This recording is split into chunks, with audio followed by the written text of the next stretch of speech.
going to do with that? There are several possibilities. The first one would be that some of you students who are already experts in some of those concepts could propose small tutorials to the other ones who have not been acquainted with that so much. That would be the best thing. Eventually, with our help, if you like, or if you don't, you can feel free to organize that yourselves without our help or without our supervision. A second possibility would simply be if there's none of you who wants to feels comfortable of doing that, to give those concepts again to the lecturers and say, okay, let's try again.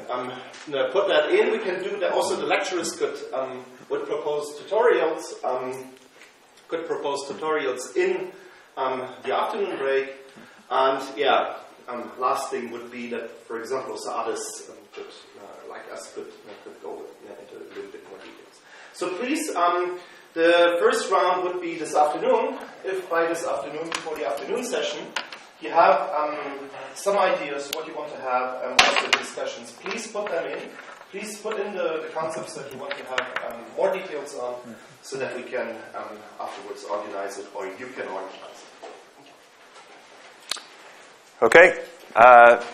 Well, I want to start with one last thing on 2 dimensions and the integer quantum Hall case, which is a question that you might well have had about why is it okay to just work with band structure? We know that in the real world there is disorder, there are interactions. I should be able to give some definition of the topological state that is not limited to a perfect crystal of 1 electrons.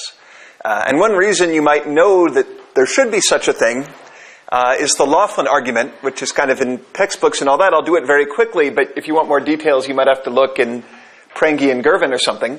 What I'll tell you a bit more about is a formal version of the Laughlin argument, which is really just a many-body interpretation of the same topological invariant, the Chern number that we did before. Yes? The book you mentioned, whose is this? If you want just an old-fashioned quantum Hall book, Prengi and Gervin. It's an edited volume, not a textbook. There are later ones, Das Sarma and Pinchuk and so on, but you could also look at Laughlin's paper. Let me give you the argument, and then if you have questions, I can try to sketch what's missing. So then we'll talk about time reversal invariance and Z2, then go to 3 dimensions, and then maybe start talking about topological superconductors and things like that as time permits. Okay, so Laughlin's argument was essentially to try to show why is the quantization sigma xy equal to n e squared over h, the integer quantum Hall effect. Why is that so precise? Precise means n is an integer to about 1 part in a billion in reasonable samples at low temperature. So people had sort of noticed before that there were little features in the Hall trace, that is in effectively sigma xy versus magnetic field. But von Klitzing was the one who realized that they were incredibly flat and incredibly stable and that they occurred at these special values. And he got the Nobel Prize for it. And then Laughlin came along and gave the first explanation of why. So let me give Laughlin's original form of the argument, and actually Halperin, maybe this is the argument as clarified by Halperin, let's say. And then I will connect it to what we did before by showing how we can take the Chern number and reinterpret that as a property of the many electron wave function rather than the 1 particle wave functions. That's something called pumping or the flux trick. But first, Laughlin's argument was the following, and I like this because it's a very different way of thinking about transport. It clarifies in what sense a quantum Hall state is dissipationless, kind of like a superconductor is dissipationless. So a superconductor is dissipationless because basically the transport is by the ground state. Something similar happens in the quantum Hall effect. It's adiabatic transport. So Laughlin's idea was, let me take a system that has so this is my quantum Hall system, and I've drilled a hole in it. This is a so-called Corbino disk. And I'm going to adiabatically insert magnetic flux through the hole. So if I have a d flux dt, that gives me an EMF through Maxwell's equations. And if I've got a non-zero sigma xy, that means I should expect a current in this direction. And the only assumption I'm going to make is that there's a so-called mobility gap in my two-dimensional ring, which means there are no extended states at the Fermi level. And that's the part of the argument that is not easy to make all that precise, maybe. But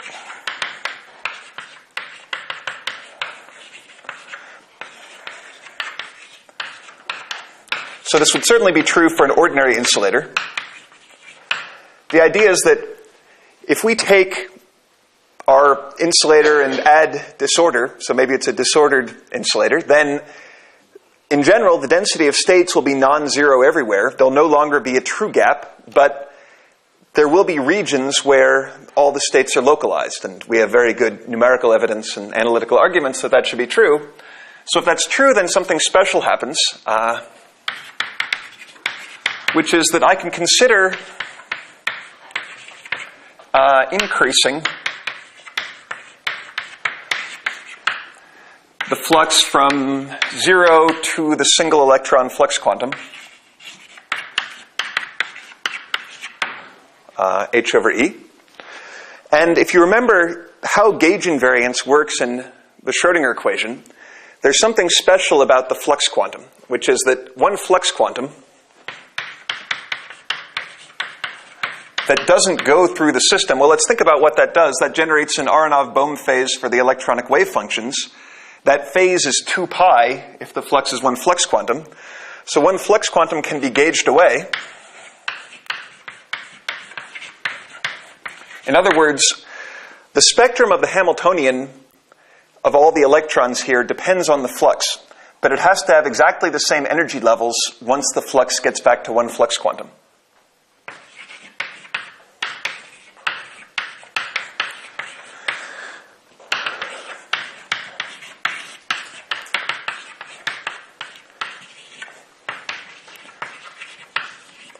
Well, that leaves a couple of possibilities for what might have happened. One is, let's try to connect up the electronic states, and these can actually be many body states as a function of the phase. In an ordinary insulator, call that OI, if I draw, let's say that these are my states at zero flux, and these are my states at flux phi 0. So I've got some counting of my states, maybe. And one possibility is that they kind of wiggle, but they come back to where they started. This is basically what happens in an ordinary insulator. And then in the quantum Hall insulator, and I can give you one explicit way to think about what happened. So again, I've got the same spectrum. I can write the same pattern of states. But I might have what's called spectral flow, where in this process, this state has evolved by the time I reach flux into that one. This one has evolved into that one, and so on. And as a simple example of how this might happen, suppose we had rotational invariance and we used the rotational gauge wave functions that Benoit has been using. Then the sort of z to the 0 might flow into z to the 1. Z would flow to z squared.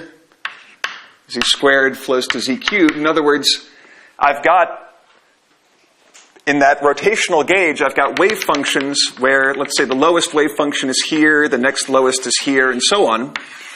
And what's really interesting is that it's kind of like a conveyor belt, where as I've increased the flux, the wave functions have smoothly moved out.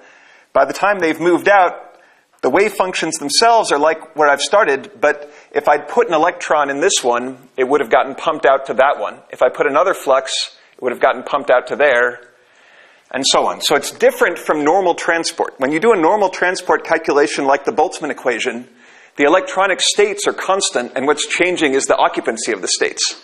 This is different. Here, the occupancy of the states is constant. It's adiabatic transport, but the states themselves are evolving, and that's how the transport is happening. So it is adiabatic or ground state transport, and that's effectively why it can be dissipationless.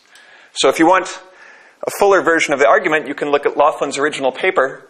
But let's try to connect this to something we've already talked about, which is Chern numbers. So the precise statement of the argument is, in the process of pumping one flux quantum, at the end of the day, I have either moved 0 electrons or an integer number of electrons across.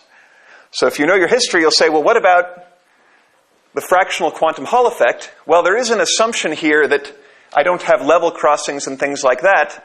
The fractional quantum Hall effect, I mean, people didn't realize it at the time, which is why the experimental discovery of the fractional quantum Hall effect, maybe a year after Laughlin's argument, was really quite a shock, got its own Nobel Prize. But that evades the assumption that I can line the states up in this way. So let me maybe come back to that when we give a more topological version of the Laughlin argument. Yes? Just a question on this graph. Can you just explain what the axes are? Yeah, so the axis, okay, the vertical axis is the flux.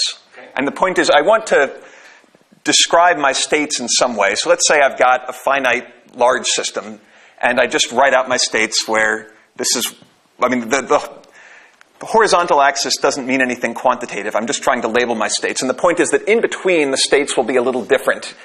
I mean, if you want something, if I had rotational invariance, I could think of the horizontal axis as angular momentum. That would be a case where this would be so the states are evolving with flux. Okay. Yeah. And then, but they have to get back the spectrum at one flux quantum. If I'm at half a flux quantum, the spectrum can look different. But the states have to be exactly the same at one flux quantum as at 0, because one flux quantum can be gauged away. How do you come back to Z0? If Z0 goes to Z1, how does Z0 appear? Well, that's a statement that if I insert a flux quantum and I started off with an electron at Z0, I will have pushed electrons away, so I'll basically have created a hole at the origin. I mean, in the dramatic case where the solenoid is kind of a point right at the origin. So I guess in that case, I wouldn't come back to Z0 if I did this with a point solenoid precisely at the origin. If I started with the filled lowest Landau level, it would be like I had punched a hole there, basically. So nothing would have flowed into the 0th state, I guess is the simple way to put it. But all the other, the way to think about what would have happened is I would have had my just ring of electrons. Let's say, maybe to make it simpler, suppose I'd occupied 2 through 4 to start with. So I've got a little ring of electrons. When I insert the flux quantum adiabatically, the ring moves outward. So now 3 through 5 are filled instead of 2 through 4. Now there's one. Okay, the physical answer to your question, if I'm not interested in having sort of a pathological point, is the following, which is really what Halpern clarified, that this argument forces the existence of gapless edge states. Because really, there have to be somewhere for electrons to come from and somewhere for electrons to go. So the gapless edge states live at the inner and outer surfaces of the ring. And the reason why they have to be gapless is that it has to be possible for these electrons to go somewhere adiabatically. That is, there can't be any energy increase because this is all happening even if the flux increase is very slow. So the Corbino disk geometry has 2 edges and shows the existence of edge states. I'm now going to give the topological version on the torus, which doesn't have edge states, but where we can really be precise about what the integer n is. So, yeah. I don't get how you can gauge away flux. Like the magnetic field is physical. A magnetic flux through a solenoid that doesn't touch the sample is gaugeable away. You can play around with the gauge invariance of the Schrodinger equation. I don't think I'll show it to you. It's in any... Wait, so can you state the condition? In any quantum textbook, I think you'll find, if you look in the chapter on gauge invariance, that if I've got a physical system that doesn't touch the magnetic field, it only touches the flux. So that is, the field is physical, but the field doesn't touch the sample. Only the flux, it's only sensitive to the flux, so it's only an Aronoff-Bohm type effect, and if that's 2 pi, yeah. I don't got the interpretation of the edge state. According to your yesterday's argument, since every quantum flux will pump integer charge, we can consider this kind of a diabatic pump as a polarization. Then it should be equivalent to 0. then there's I'm not sure I understand, but let me draw maybe what happens if I think about making a physical edge. So let's take angular momentum.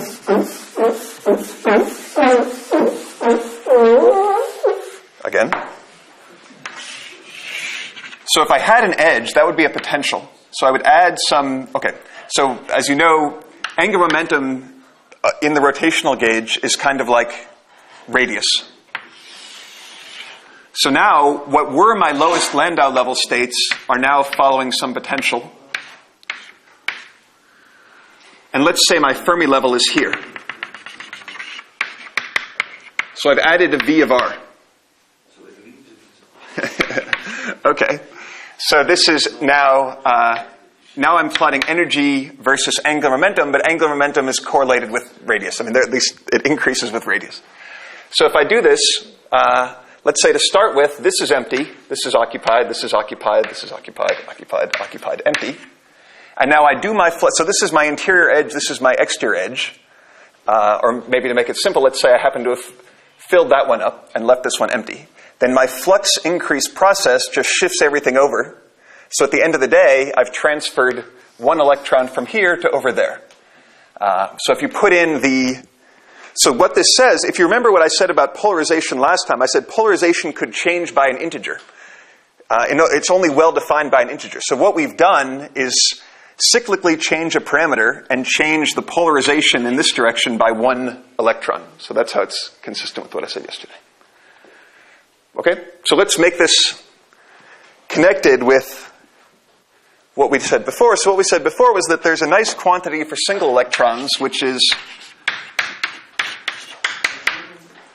I don't get something. If I understand correctly, electrons go from the inside to the outside.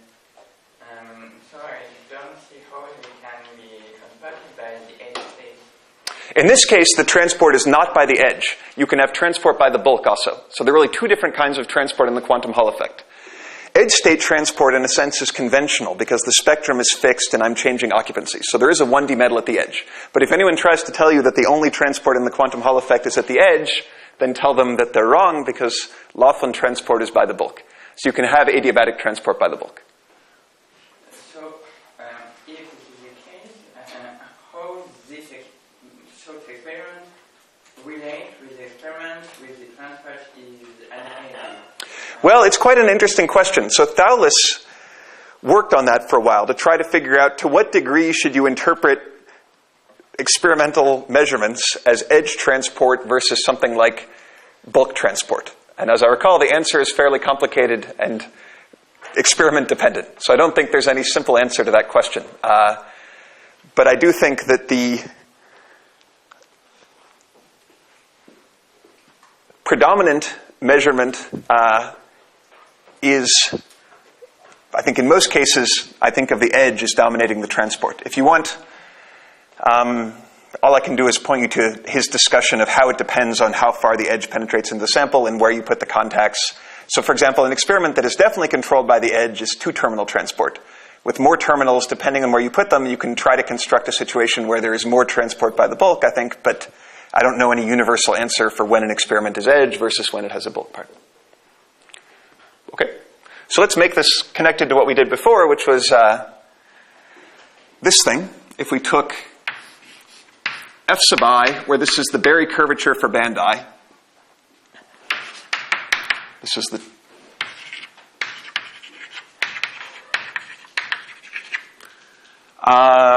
this is the Chern number for band I, and then sigma xy was sum over I occupied of n sub I squared over h.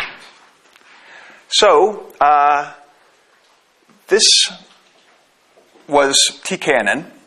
Now, a few years later, to try to make something more like the Laughlin argument, and note for the Laughlin argument, I talked about one electron wave functions, but really what goes on in the sample is kind of a black box.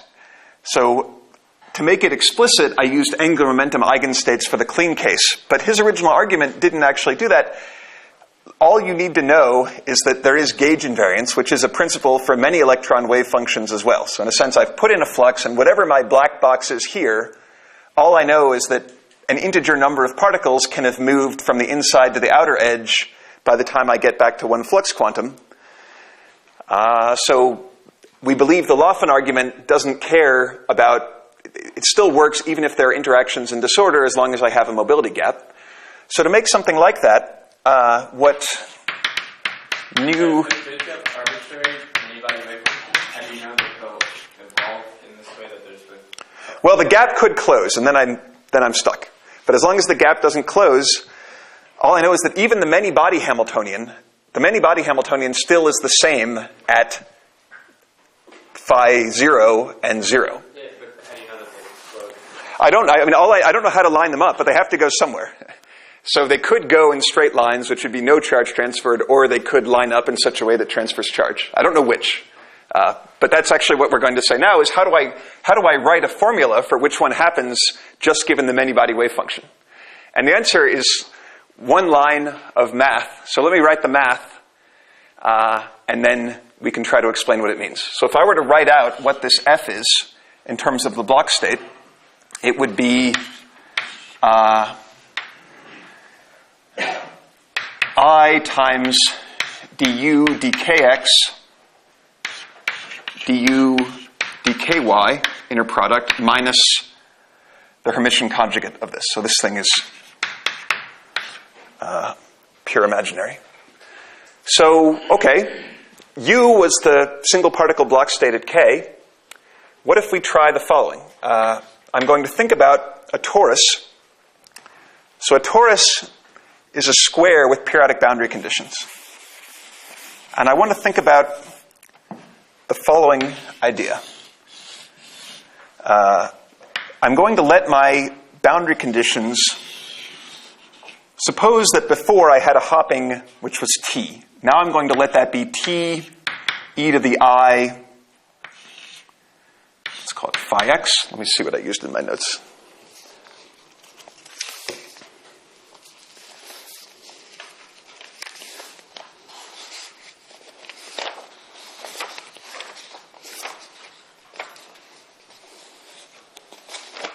Okay. Well, yes.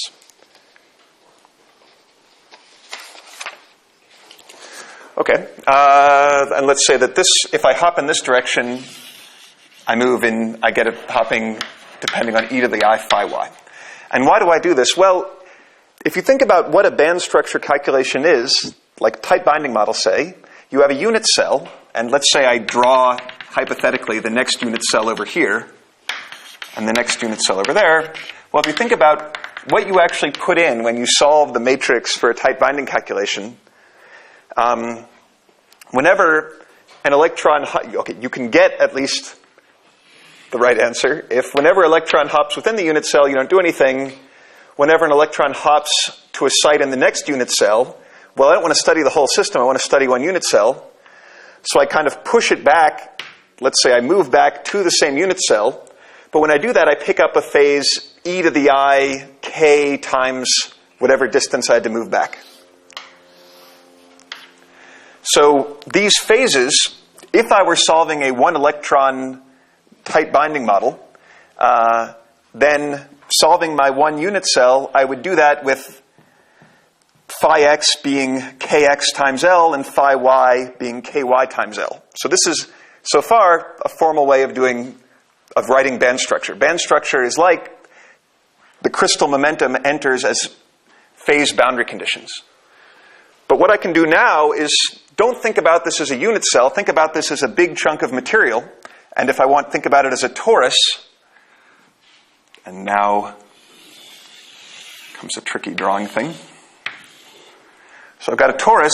In the torus, there are two inequivalent circles. So one is to stick flux through here. Let's call that x. And the other is to stick flux through here. And that's just this same picture, that I've got two inequivalent circles, and I imagine putting fluxes through them, because an Aronov-Bohm flux would be a way to create this phase boundary condition. So what they said was that, well, let me directly calculate, let's say big N is the sum over I occupied of little n, so the total quantum Hall number. And they said that For the non-interacting case, I could write big N is equal to d phi x, d phi y, where now I'm going to take the Slater determinant, d by d phi x. So this is the many-body wave function, which in the non-interacting case would be a Slater determinant.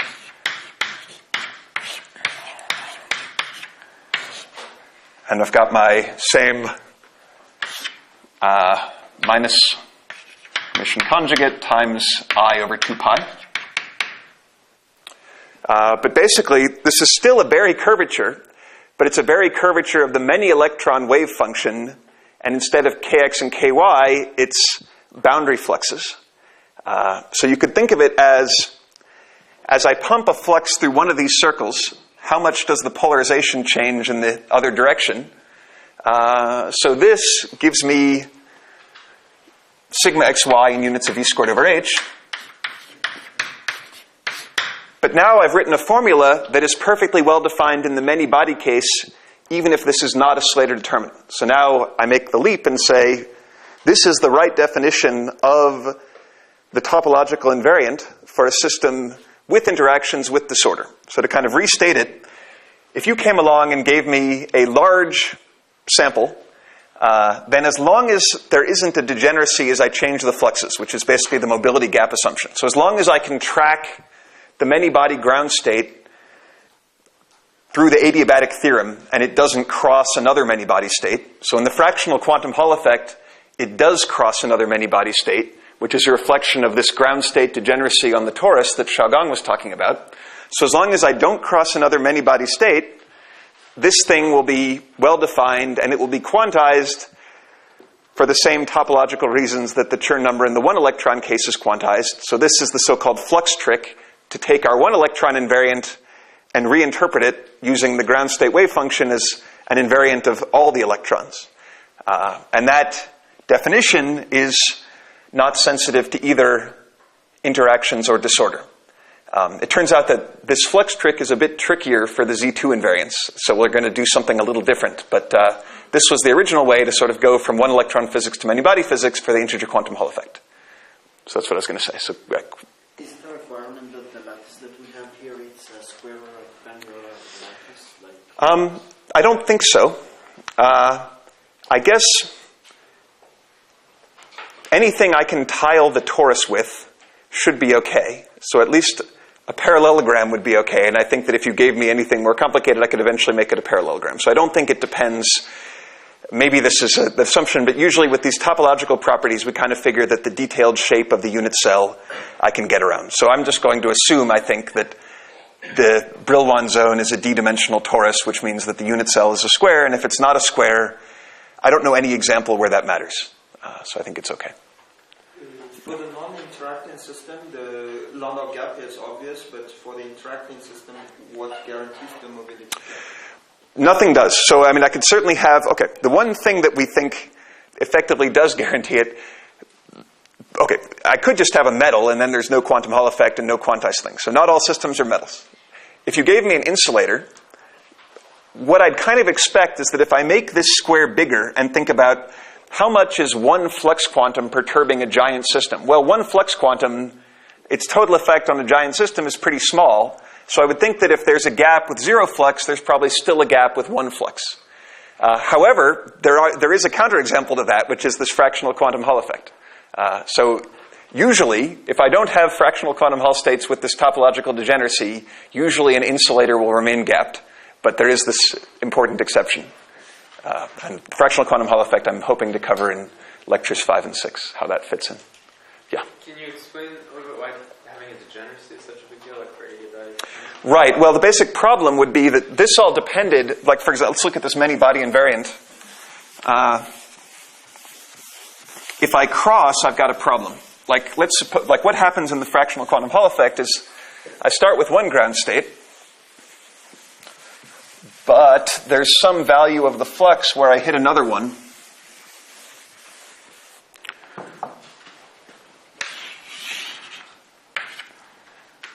Let's change flux and draw energy. So I have a situation like that, basically. And then It's not very meaningful physically to try to keep calculating with this, and there isn't any simple way to resolve that. But actually, you can use something like Chern number to diagnose fractional quantum Hall states, but you can't quite do it like this. You basically look for crossings like this and figure how many fluxes do I have to pump to get back to where I started. If I pump 3 fluxes and get back to where I started, that's a signature of the nu equal to 1/3 state, the fractional. So what does that picture do with having a ground state degenerate? You drew like 2 states at different energies and they cross. How's that connected to having? Well, the topological degeneracy, the ground state degeneracy is not exact on a finite torus. It has exponentially small corrections to it. So they would be slightly non-degenerate, but the splitting is very small and they will cross. So yeah, in the infinite limit, they would be precisely degenerate, but I'm kind of thinking about a finite torus. Don't you have this level crossing even in the non-interacting case? I think in the non-interacting case, there's a well-defined way to continue through it. I don't know about if there is a level crossing. I don't think there is in the many-body case. But let me think about how would I have a level crossing? You mean, I guess in the non-interacting case, the non-interacting levels are non-degenerate, and that gives me a way to follow through. I guess I know. So what you're saying that if I took my example I gave before,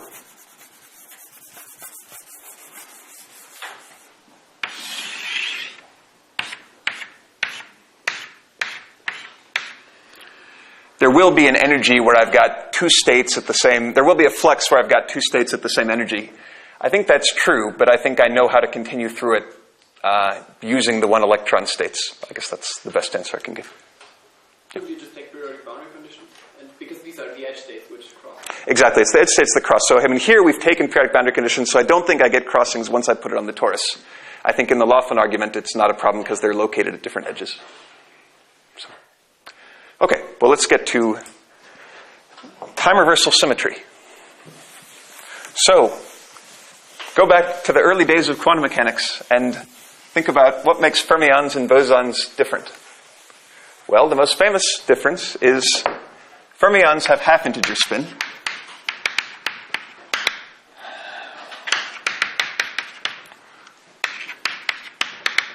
And a consequence of that is that a rotation by 2 pi gives me a -1. Bosons, a rotation by 2 pi gives me a +1. Now, a consequence of this, which you can find in textbooks, I think, by Kramers from the 30s, is that what does time reversal do? So the operation of time reversal is sort of like a complex conjugation in quantum mechanics, but it's a bit more subtle than that, because you might think, if I reverse time, and I reverse time again, I should get back to where I started. And that is true, but it's only true up to an overall phase. And it turns out that if you think carefully about how 2 actions of time reversal should work, I'm just going to take this as a postulate about the way quantum mechanics is. T is the time reversal operator, that the square of time reversal is -1 for fermions and +1 for bosons. And this has a consequence that you've definitely seen in practice, even if you haven't thought about it, which is known as Kramers degeneracy.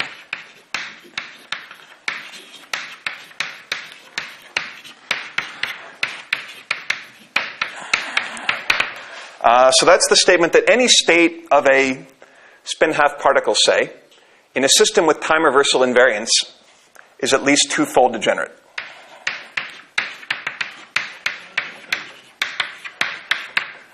Can you say more about history for -1? In the interest of time, no, because I want to get to things that are not in the textbooks. Yes? So that the fermion number matters, right?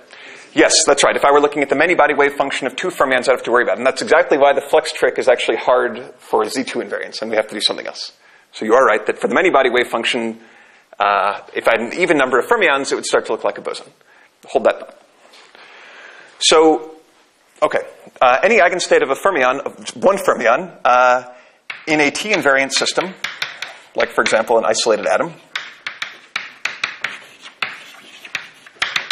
is at least twofold degenerate.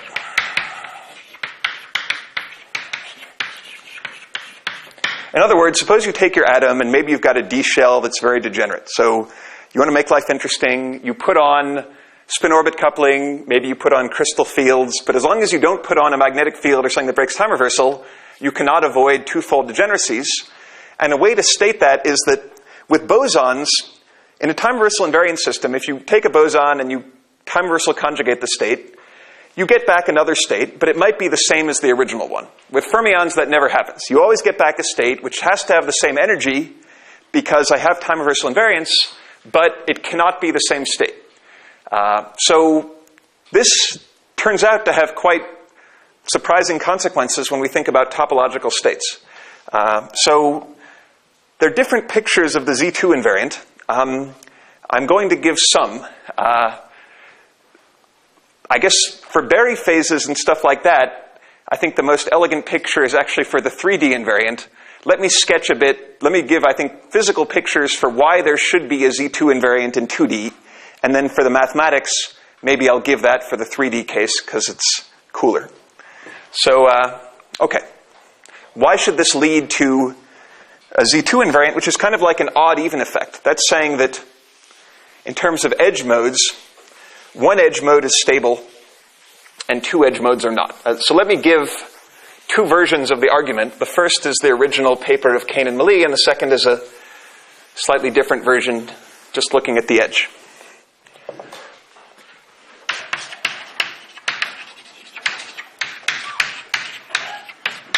Okay, so what does this mean when I start thinking about band structures? Well, so going back to one electron for now. Let's say that H of K is my so-called block Hamiltonian. Like in a tight binding model, it's the finite dimensional Hamiltonian I solve at a particular point in K space. So does this always have time reversal? And this is maybe the thing that they did that other people had not thought about, even though people in the 80s, like Avron et al., had thought a lot about time reversal. Their point was that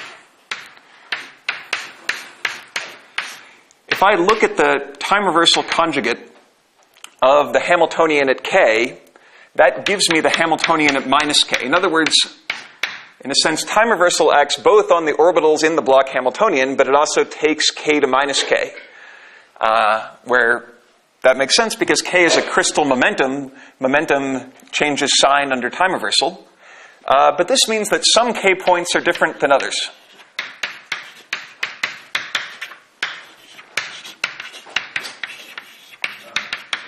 Yes? Shouldn't you also use the complex conjugate? In principle, you need to change the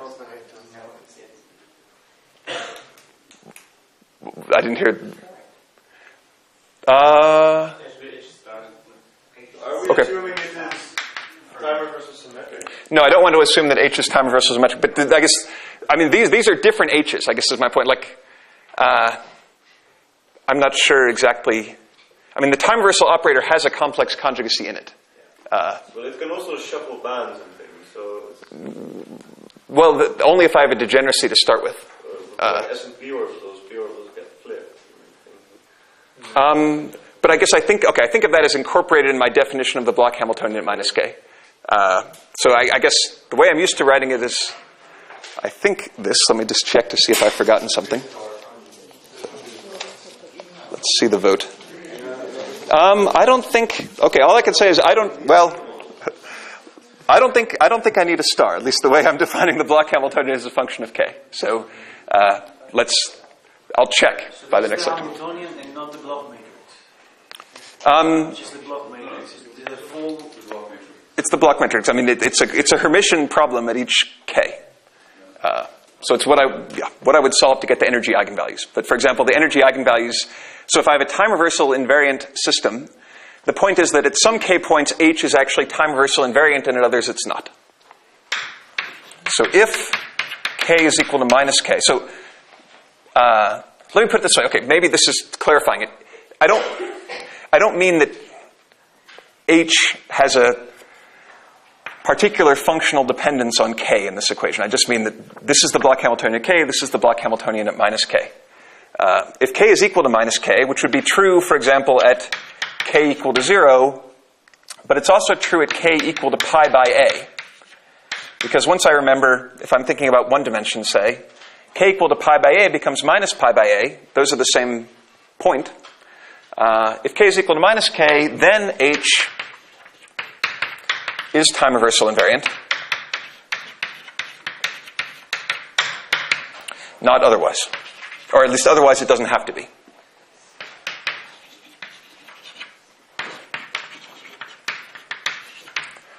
So let's draw what we'd expect for the following situation. So I'm going to think about a two-dimensional system with an edge. And to make our lives easy, let's make the edge a straight line. So I've got up here some insulator. And let me not even draw that line. It goes infinitely far that way, infinitely far that way. And down here, some vacuum. So kx is still a good quantum number. I'm then going to expect, if I draw energy versus, let's say, my unit cell, then there are a couple of things that will happen. So first of all, I'd expect to have some conduction levels up here, and there will be a lot of them if that's large. I'll have some valence levels down here. And then in between, let me draw the right line here. In between, there are a couple of things that might happen. So one thing I know could happen, well, Cramer's degeneracy means that there have to be pairwise degeneracies here and also here. So I could have sort of an accidental edge state which maybe does something like that. I could have several of these things. That's okay. So the only topological requirement is that there are always two states, or at least two states at every energy, or there could be 0.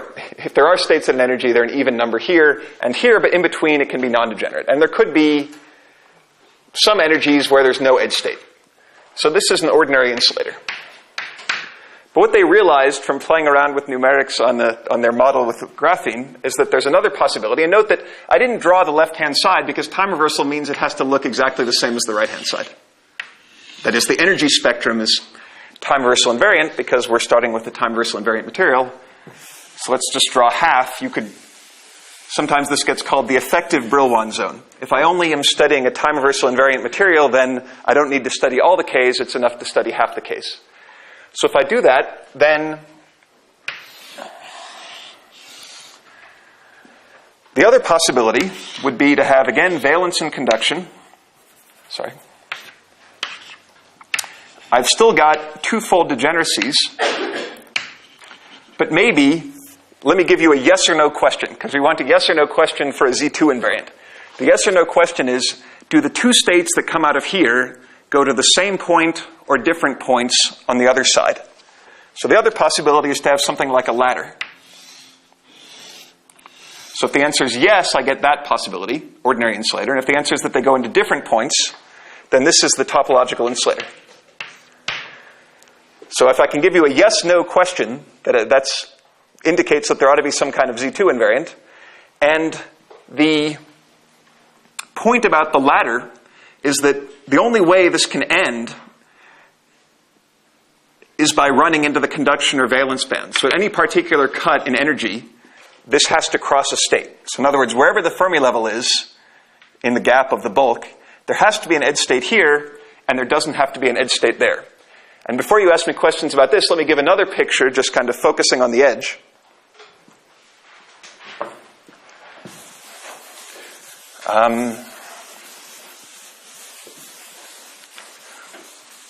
Which is from a year or so later. if I take a system that has a single right mover and a single left mover at the edge, so now I'm doing a just one-dimensional energy versus K along the edge. Let's say this is E Fermi. So I've got one right mover, one left mover, and I have time reversal symmetry. So let's say these are my states.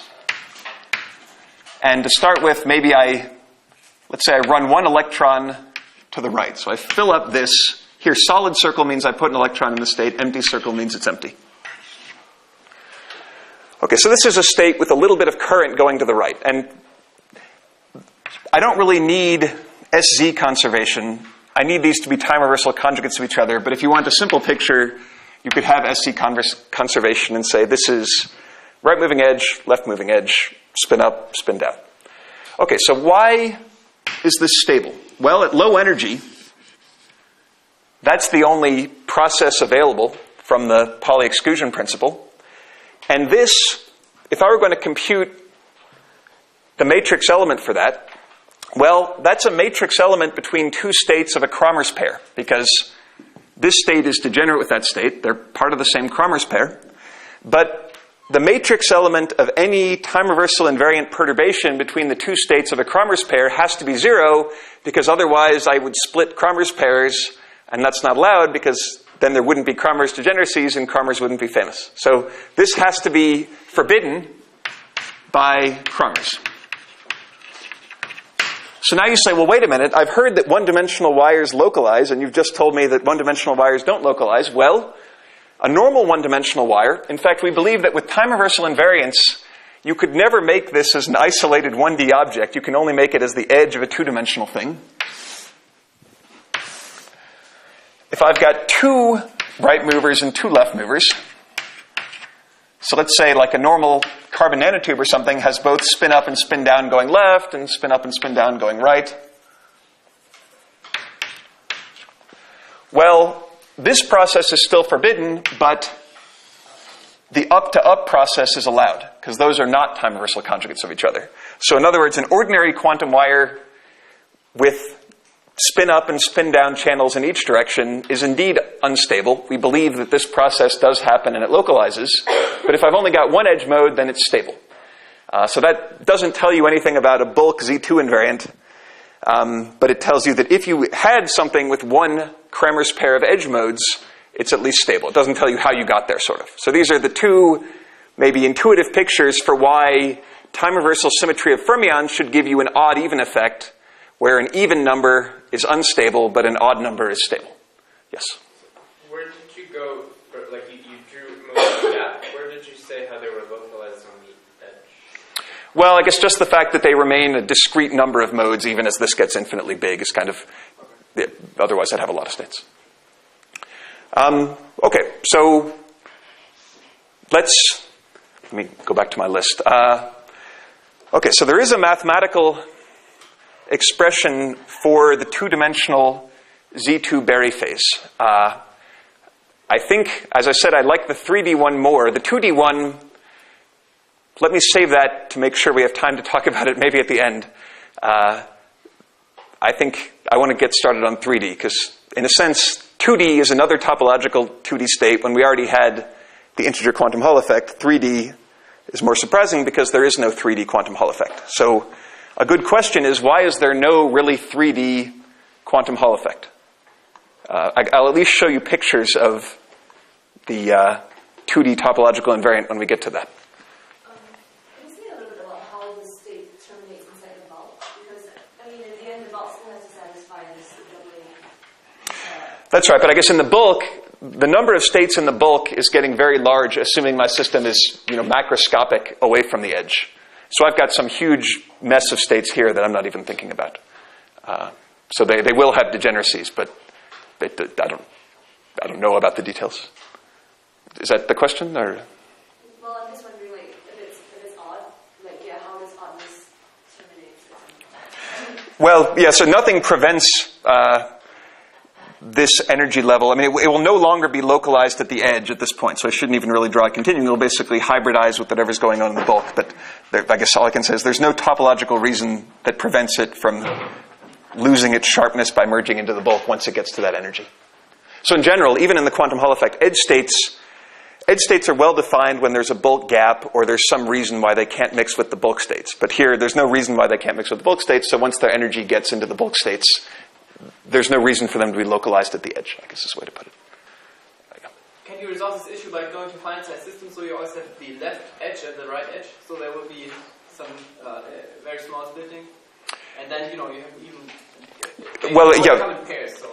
Once I include both the left edge and the right edge, then there actually isn't any fundamental difference anymore. So like two edges together, if each one is Z2 odd, then the system as a whole gets back to Z2 even.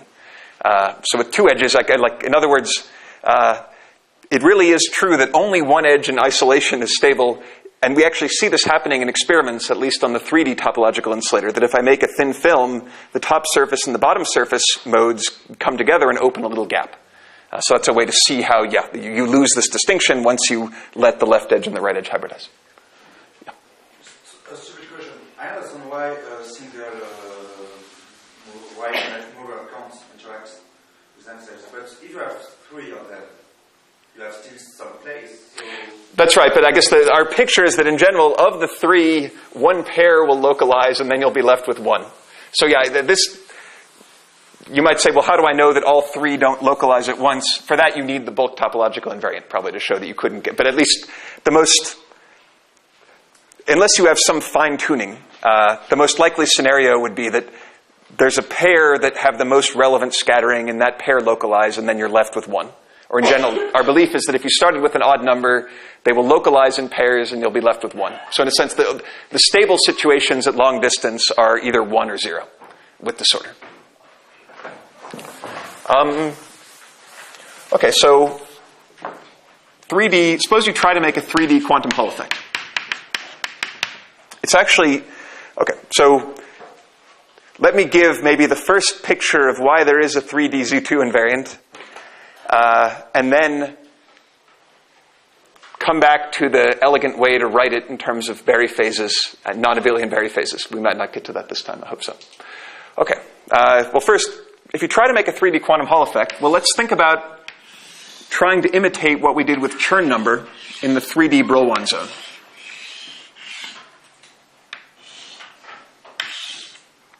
So for the quantum Hall effect, I've got broken time reversal, no particular symmetry. Well, let me tell you what we sort of know are the topological invariants of this problem. So it's kind of a lumpy cube, but you get the idea. Okay, fine. The laughter has shamed me. There, much better. Okay. Slightly better. So if I look at this thing, suppose I tell you the Chern number of this plane, the bottom. Then Chern number is a topological invariant, and the band structure is smoothly evolving as I move up. So, and it's gapped. So the Chern number for this xy plane, there's only one. If I tell you the Chern number in one plane, you know the Chern numbers in all the other planes. Similarly, if I tell you the Chern number in the YZ plane, if I tell you one plane, you know all the others. But that doesn't have to be the same as CXY, and similarly CXZ. And we believe, it's always hard to prove that things are exhaustive, but we believe that in general, once there are enough bands, these are the only three invariants. That there are three Chern numbers, but we don't really think of this state as fundamentally three-dimensional, because you would get these if you sort of stacked two-dimensional quantum Hall layers in the right way. So you could think of the statement is that the 3D quantum Hall effect is basically layerings of 2D quantum Hall effect. It's a little bit more, to get two of these to be non-zero, you'd have to be a little bit more clever, but we think that this is what there is. There's no truly three-dimensional invariant in the sense that I can compute these three Chern numbers using what we already know about 2D. So what about the time reversal invariant case? Question. So what do you mean by 3D quantum Hall effect? Where do I apply magnetic field? I guess I'm just thinking time reversal. Okay, what we learned from the Chern insulator is that we don't really need a magnetic field. We need a time reversal breaking Hamiltonian. So suppose I've got a magnetic material with some tight binding model. Does it have Chern numbers? The answer is it can have up to 3 Chern numbers. But yeah, if I put in an orbital magnetic field, in the simplest case, I would expect a Z field would produce CXY. Maybe if I were clever and oriented the field at 45 degrees or something, I could get 2 of these non-zero. I'm not really sure. I've never played around with that model. But yeah, this is just a general statement that I can make a tight binding model with whatever values I want of these 3 integers, and they are independent of each other.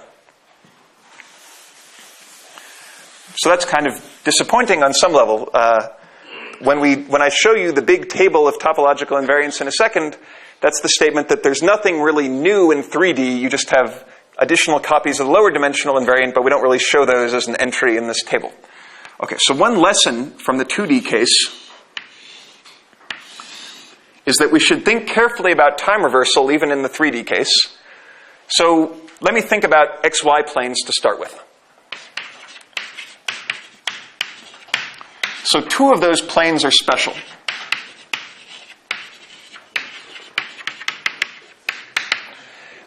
Special in the sense that if I looked at kz equal to 0, for example, then that is like a 2-dimensional time reversal invariant problem in the sense that time reversal takes this plane to itself.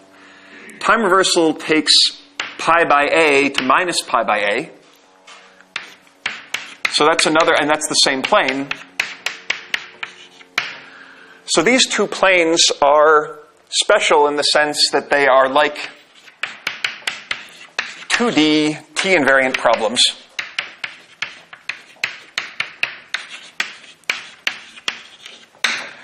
And that means that they have a Z2 invariant.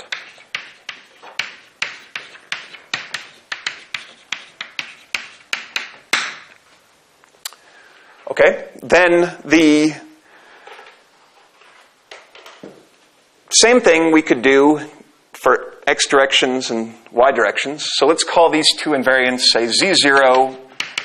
Let me take a notation where the 2 values of the Z2 invariant, I want to write things multiplicatively rather than additively to make it simple. So plus or minus 1 under multiplication is a Z2. So plus 1 is ordinary and minus 1 is topological.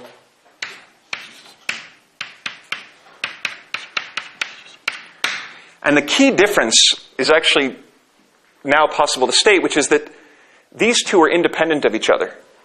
Because if I look at a plane in between, it's still gapped, but it doesn't have time reversal symmetry. To be more precise, time reversal symmetry doesn't take it back to itself. It takes it somewhere down here where I don't care about. So in this plane and this plane, the Chern number is 0, but the Z2 invariant could be trivial or non-trivial. In between, the only well-defined thing is the Chern number, which is still 0. So these all have 0 Chern number, but here and here, there's a topological invariant. But what that means is the following. If you come along and give me a series of Z2 problems that go from, say, ordinary to trivial by breaking time reversal in between, which we kind of knew was possible from work on the 2D case, then that's actually a recipe to make something weird in 3D, where you could have Z0 times Z plus minus is equal to minus 1. And that state is what is now called the strong topological insulator. And although this was the way that was first written down, there is a better way to compute it, at least a more mathematically sensible way to compute it than this somewhat kludgy thing of dividing up special planes and all that. So I'm going to focus on that, but just to give you the rest of the story, if I did the same thing, I would get similarly x0, x plus minus, y0, y plus minus. So it would look like there's 6 invariants, but there are actually 4. That's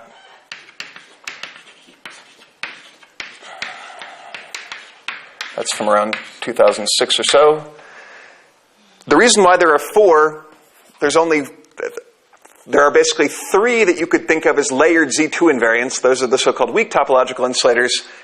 There are 2 equalities that reduce the total number to 4, which are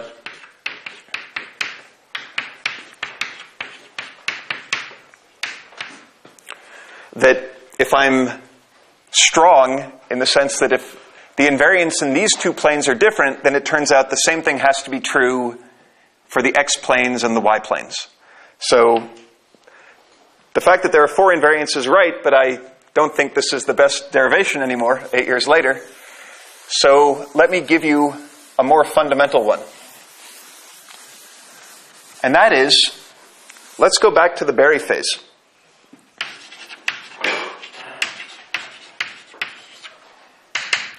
So far, we've talked about abelian Berry phases of one non-degenerate state. Now our life is a bit more tricky because, as we saw in those Kane and Mealy pictures I was showing, there have to be degeneracies. Once there have to be degeneracies, I should really have to think about the non-abelian Berry phase, which means non-abelian gauge fields. So we should try to think about what are logical geometrical objects in terms of non-abelian gauge fields. So I mentioned before, there's a first Chern form,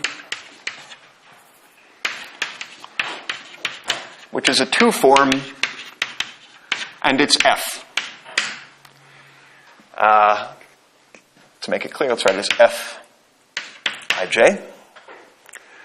There is a second Chern form, which people had thought about a little bit in the 80s and 90s and just kind of playing around. That's a 4 form, so this is something that's going to start to be useful in 4 dimensions.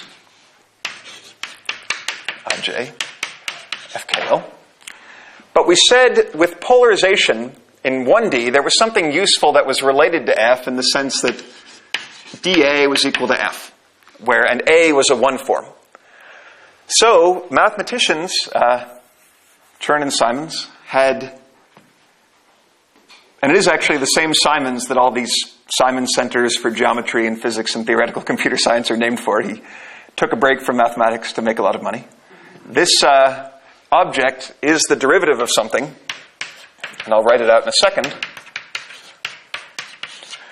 We'll write it as K, the Chern-Simons form, which is a 3 form.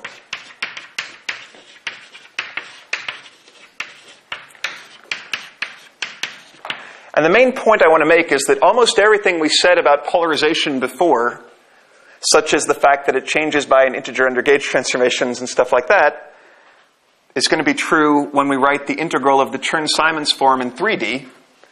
So if you work out, well, first, let's be careful about what F is.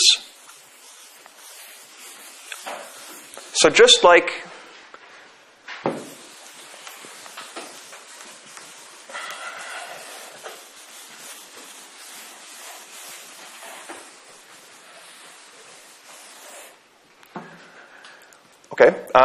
so we should be careful with our definition of gauge field. So Fij, once we're talking about, so I'm not going to write all my upper indices, but remember A is now a matrix, where before, what I mean is that each component of A is a matrix, because now, going back to 1 electron notation, I've got to look at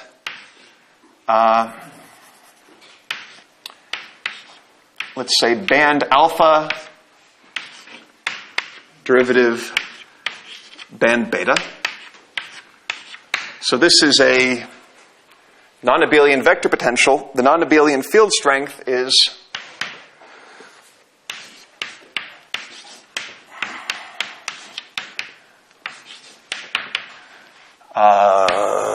minus I commutator of AI, where now these A's are all matrices. I'm just not writing all the upper indices. So because they're matrices, this commutator might be non-zero. In the abelian case, I didn't have to worry about this.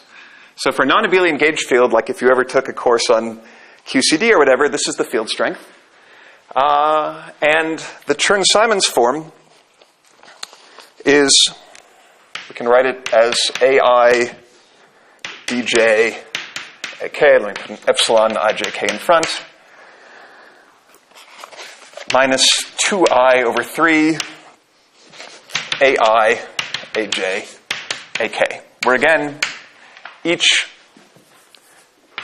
A is a matrix. So it's some fairly complicated object. It was only discovered by mathematicians in the 70s or so. But it was known that if you want to deal with non-abelian gauge fields, then this so-called f wedge f. This is an important thing, and logically, if this is an important thing, then the object whose derivative gives me that might be important too. So this is kind of a known object in field theories. In fact, we will talk about abelian Chern-Simons theory as a field theory rather than just a number.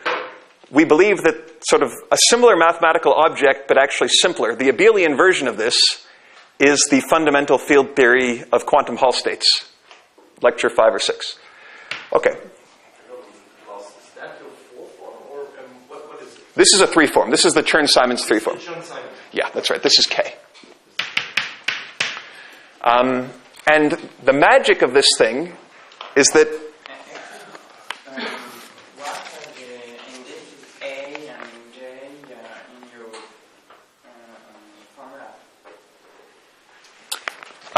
so I've got lower indices, which are directions in momentum space. So this I is an imaginary number, and that's a spatial index. But the lower indices are spatial index, and I've dropped all the upper indices, but you should remember. The definition of A in index I, where is the I in the other side? Because I imagine it's not the imaginary one, so I don't see where it is. Well, I need the imaginary part in order to make this a real number, for example, from the abelian case.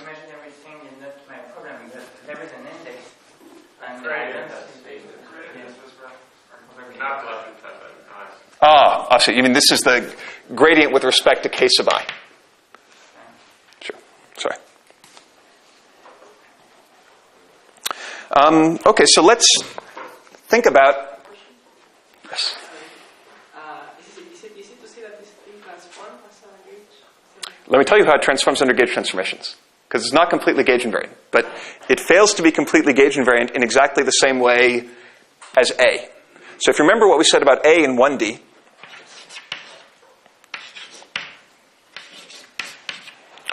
this was the polarization once I put in the right coefficient. Put an E to make it polarization. Then this can change by NE if I make a non-trivial U1 gauge transformation.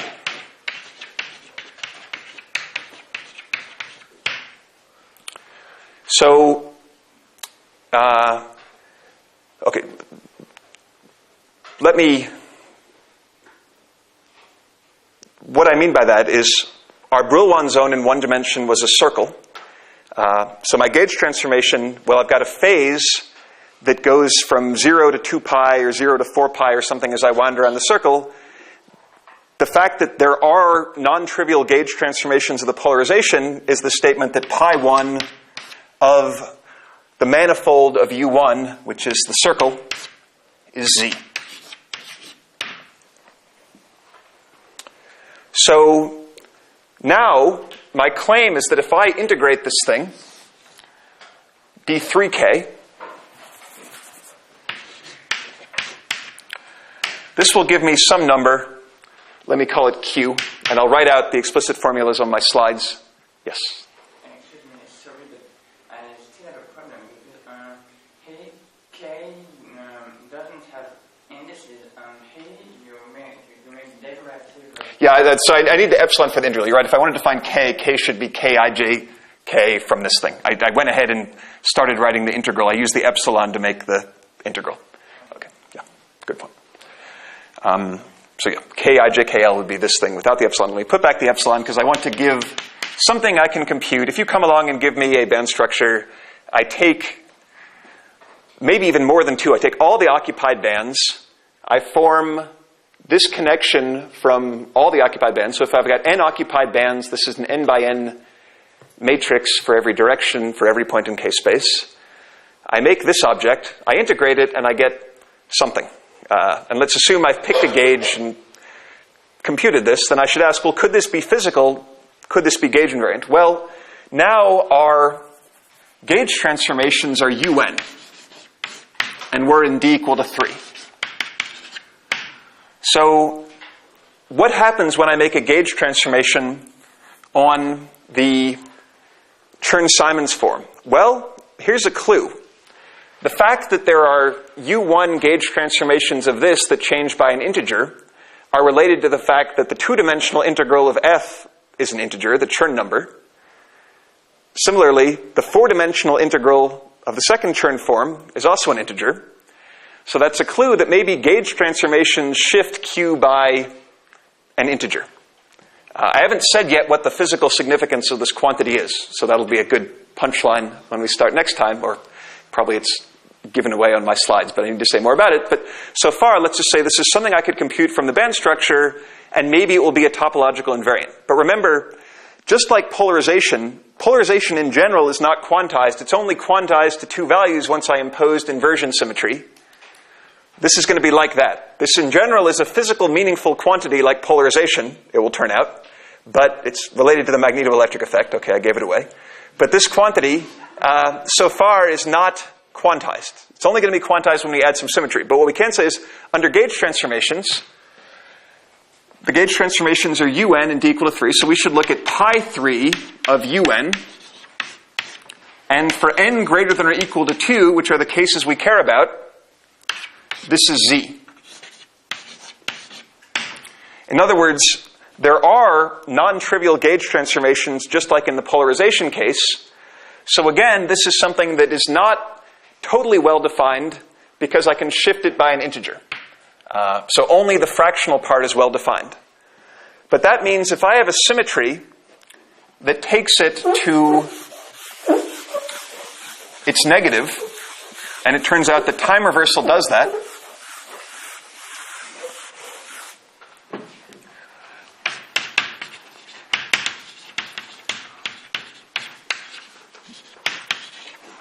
once we know what q means physically, then that will be clear. So time reversal takes q to minus q. Q has an integer ambiguity, just like polarization in the right units. So this combination, just like we did with polarization, means that, again, there are two possibilities. They're basically the integers. And there are the half integers.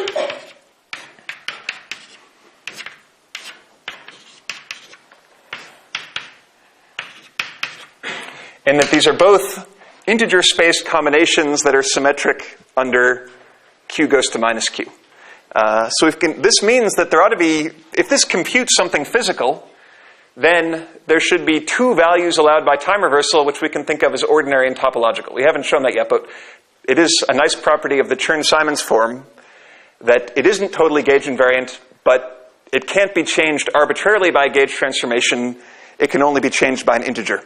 If you want some intuition for why this statement is true, think about n equal to 2. So n equal to 2, well, U2 is sort of a U1 and an SU2, and the group manifold of SU2 is S3, basically, with the discrete modding, and pi 3 of S3 is Z. Yes? Technical question, do you trace over this matrix to get Q, or is that a matrix itself Q? I trace over the matrix, yeah. Just a question on the interval. So in the case of A, you have an interval on a closed surface, or closed line. So here... This is the 3 torus. It's the 3 torus. So this is the integral over the three-dimensional Brillouin zone. So it's over T3.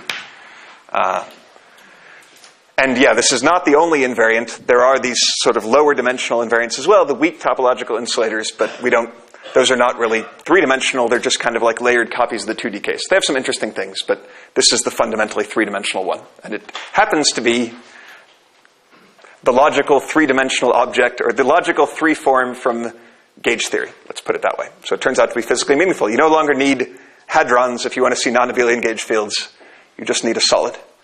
So on that note, let me flash up a couple of pictures and summarize this, because I haven't yet told you. I told you in the two-dimensional case what the edge looks like. In the three-dimensional case, I said there was an invariant, but I haven't said what the surface looks like, and that was very important because that's how it was discovered experimentally.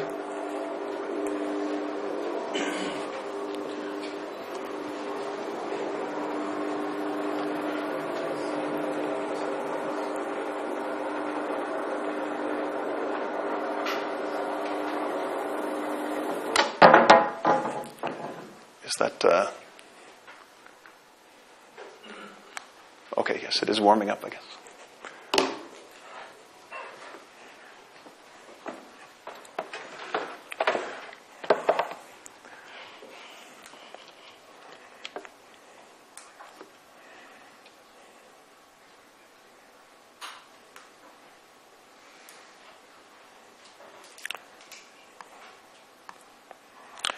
So to say a little bit about experiments, the two-dimensional topological insulator was discovered in mercury cadmium telluride, and I think Andrei Bernavig was one of the key players in the theory of this, and he's another one of the lecturers. So I'm going to replace the bulb. I hope it's not fatal. Should I just wait? I don't have it handy. You should ignore it. Well, yeah, I'm connected. It did say Panasonic before, but now it just says replace the lamp. Yeah, my computer is seeing something, but...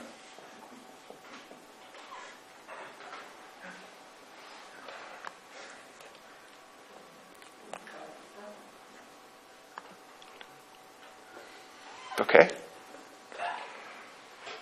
Well... Try to connect it just once more, perhaps.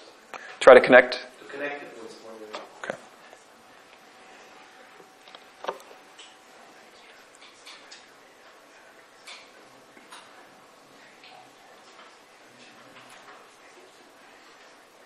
Yeah, I mean, it's connected in the sense that the screen is changing, but I'm worried that... I mean, the bulb must be working because it was able to display replace the bulb, right? So I don't know what's going on.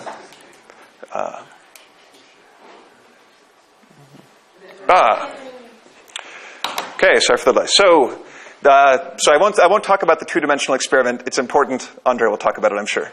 So in 3D... Molenkamp as well, whose group did the experiment. So that makes it... Good point. Thank you. Thank you, John. So not to belabor, I believe that was the word, not to belabor the two-dimensional experiment, let's go to 3D. So the surface state, at least in the clean case, when I can define surface momentum, is quite interesting. And we'll explain why this is true and why this is connected to magnetoelectric effect at the beginning of the next lecture. So we gave this topological invariant, but we didn't understand the surface state, except that there had to be one. A very nice paper by Fouquet and Blais said this is what the surface state is if you have a crystal. It is an odd number of Dirac cones. Odd number in the following counting. Graphene has 4, the way I'm counting, because it's got 2 points in k space and 2 spin directions at each k. This has 1 point in k space and 1 spin direction. And before you ask, the spin direction is predominantly perpendicular to k. I just drew this because it was easier for me. So that's the surface state, and why is a good question, so keep that in the back of your mind. But we can sort of, to some extent, test in another way why there should be an odd number. And the way that was seen experimentally was by photoemission. Since there are a lot of theorists here, think about Einstein and the photoelectric effect and improve that by 100 years and billions of dollars.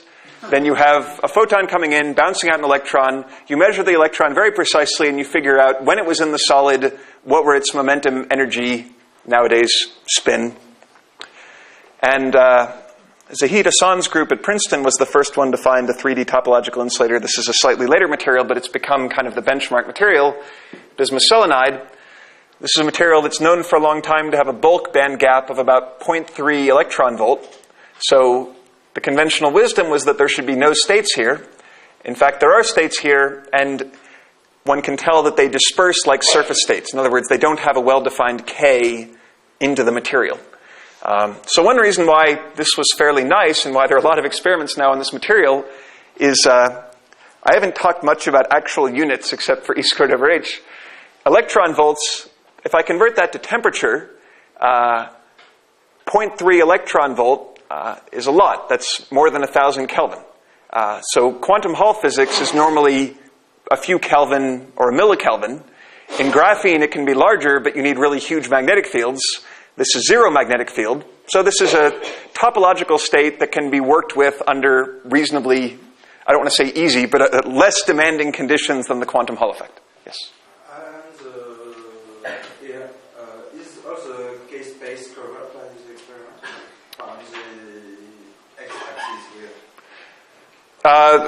Yeah, this is the x-axis in k-space. But what? This is also... Oh, you mean can they cover more? Is that the question? Yes. I think so with big machines. I mean, how much of the Brillouin zone you can cover, I think, is largely limited by your photon energy. So it's tough with laser photoemission, but I think it's possible to get more if you're at a large machine. But I might defer to people who know more about photoemission than I do. Yeah, I mean, if you're at larger energies, the Brillouin zone is smaller, so it's easier to select. But you can always turn the sample. Yeah, so I think you can get. You aren't fixed near the gamma point if you have high energy photons. I think the whole Brillouin zone has been mapped. Yeah, I think the whole Brillouin zone is known for bismuth selenide. So there was an earlier material. Yeah, so you might worry that there's another cone also. I think, at least for this surface, there's only one cone. There's a different surface which has 5 cones, but still an odd number. And the first material was much more complicated, and the data were not as just convincing to the bare eye as that. So one more comment on topological invariance, and that will maybe end today. So far, we've done 2 cases. We've done electrons with no time reversal, which would be the quantum Hall effect, and we've done electrons with time reversal, which gave us the topological insulators. So if I want to solve single particle problems, and I don't want to worry about crystal group symmetries or other symmetries that aren't really robust to disorder. So time reversal, for example, we think of as a symmetry that doesn't really care if I've got disorder in the system. There's one other symmetry we think about in the same way, which is a kind of charge conjugation symmetry in superconductors. So where that comes from, and I'll say, I guess I'll start covering this next time, but in a superconductor,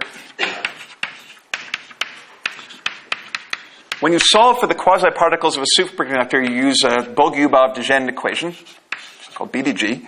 And this naturally has a symmetry between positive energy and negative energy. So you could say it always has a particle Hall symmetry. And that doesn't care, about disorder. Let's call that C. So I've got T and C. What was that? Interactions as well with modeling this. Yes, this table is essentially non-interacting. The particle symmetry of People sometimes debate that. I think the belief is that this is still physical, even if I had interactions beyond the Bogusubov-de Gennes. So even beyond mean field theory, it's thought that this is true, but I've never seen a really clear explanation of why. I mean, there are people like John who know more about this classification than I do. So T squared, well, let's write +1 for bosons, or it could be -1, or it could be 0. 0 would mean no symmetry, like the unitary case in a magnetic field. Similarly, this other symmetry can act the same way. So you'd say, okay, well, if I wanted to think about all the symmetry possibilities, there would be 3 possibilities for this times 3 possibilities for that, which makes 10. So there are 10 classes. Almost. The exception, okay, so you might have caught me there. So the exception is I could have the possibility that I don't have time reversal symmetry, I don't have charge conjugation symmetry, but I do have symmetry under the product CT, basically. That's how you get the 10th class. So, okay. So these are these 10 classes, and they're labeled in a complicated way. And a remarkable fact, which I'm not even going to try to prove, is that in every dimension, you can see that the dimensions go quite high in this table. In every dimension, there are 3 classes of the 10 that have an integer invariant, and there are 2 classes that have a Z2 invariant. But which classes have which invariant changes with dimension. So if you really like high-powered topology, so this, at least the table up to dimension 3 was worked out with kind of physical arguments by Schneider, Ryu, Furusaki, and Ludwig. The table up to dimension infinity was worked out using K-theory by Kitaev. And he didn't have to go actually up to infinity, he had to go up to 7, because there's a neat pattern here. So if you look, which classes are topological changes with dimension, but it does it in a nice systematic way. So he laid out the table this way. You can see that in the bottom 8 classes, there's a periodicity 8, which is related to something called Bott periodicity in topology, and the upper 2 classes have period 2. If you're wondering about what we've done so far, well, the cases we've handled so far are the unitary case, which is related to the Chern form. So every even dimension has one of those. And the topological insulators are A2, as it happens. So that's the 2D topological insulator, which is Z2, and that's the 3D topological insulator, which is Z2. And if you think that I'm holding back from you the derivation of this table and that I know it and I'm just not explaining it to you, that would be wrong. So you have to, I cannot, even Kitaev has not actually written out the derivation. He's told us the answer, but we kind of have to trust him on the derivation. So that's the one particle problem done more or less completely, at least if we don't worry about space groups. Andre may talk about space groups. He's done some nice work on that. But what I want to focus on is if we just took ordinary superconductors, a lot of these classes we don't really have a physical example of. This is essentially mathematical physics for some of these. But for cases where we do have a physical example, what are the consequences of the topology once we get beyond one electron and get to a superconductor, say? And second, what about, I haven't yet said, except in words, what is the physical quantity analogous to polarization? So there should be some physics quantity that is computed by that, but I will show you one thing. So first, those facts about homotopy groups of unitary groups. As I said, homotopy gets complicated, but there's always a Z in pi 3. This is from Sasha Ivanov's notes. Even for spheres, this is proof that homotopy is hard and other things are easier. For example, why Z15 should appear up here, etc., is quite mysterious.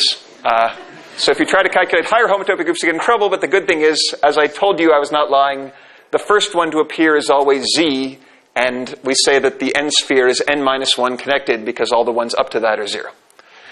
Okay, so to maybe leave you with one last thought on why polarization is like the magnetoelectric effect. Oops, here's a quick summary. Some of these things we've explained and some we haven't. This is from the lecture notes, lecture 3, which I hope to post soon, that you can make a table of things about the polarization which are a little bit more intuitive and things about the 3D effect, which is this magnetoelectric effect. So magnetoelectric effect means it's something that shows up in the effective action as an E dot B term, which means applying an electric field produces a magnetic moment in the same direction. Magnetic field produces electric polarization. This is the Chern-Simons form, where instead of writing it just in terms of A, I put in an F instead. It's the same thing.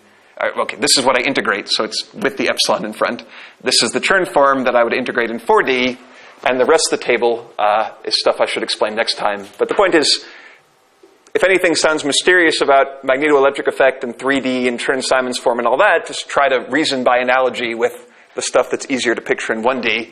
And Mark is standing, so we'd better break for lunch. That's it.